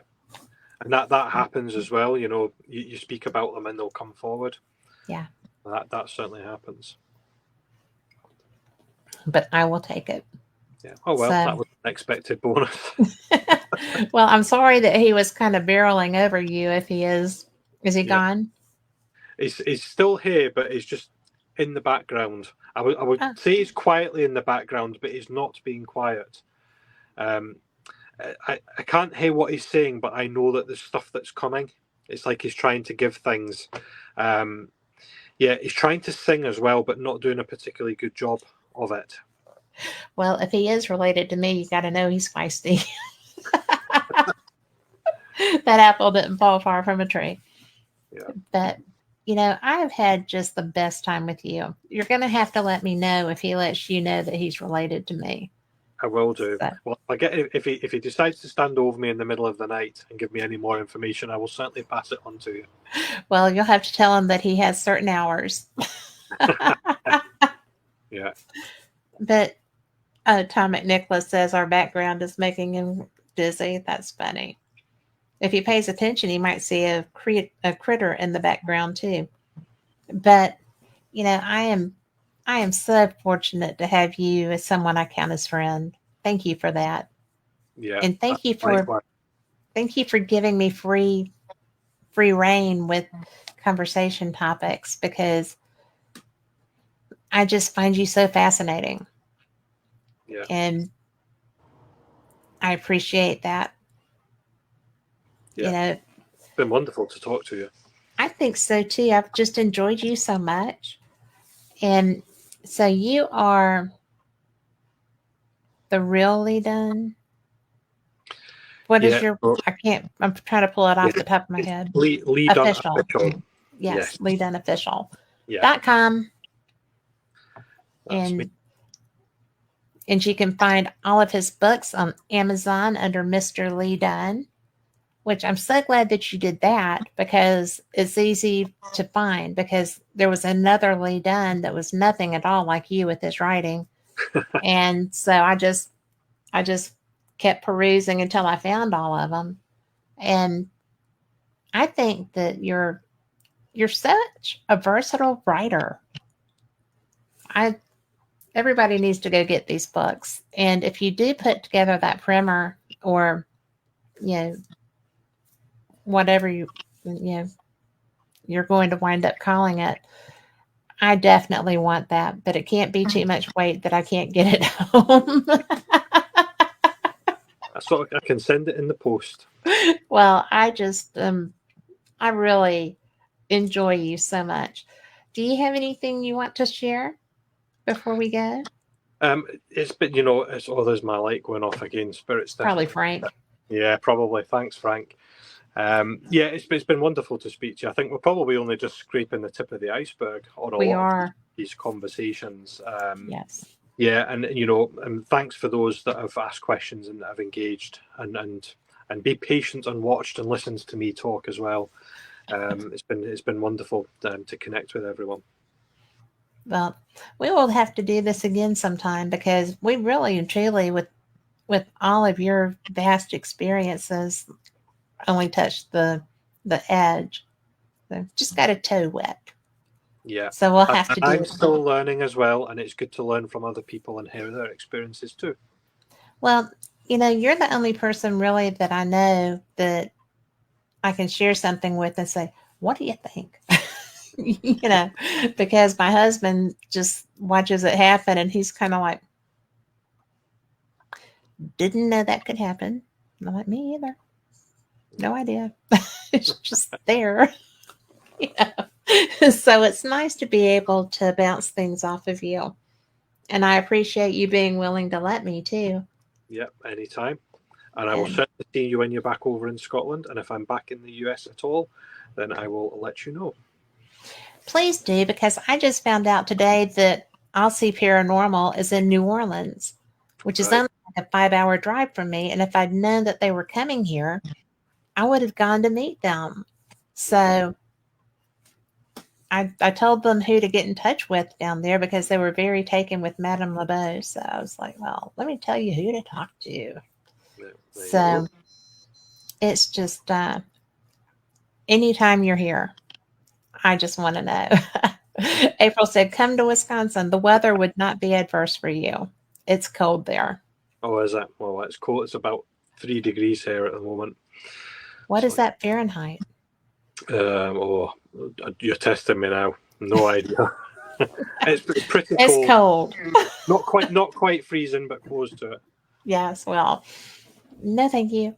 That's why I come in the summer. So, but thank you again for everyone who has listened to us. We so appreciate you. You're the reason we do this, and y'all be blessed. Have a great week, and just look for the good. Likewise, you Bye. too. Thanks, everyone. Bye, y'all.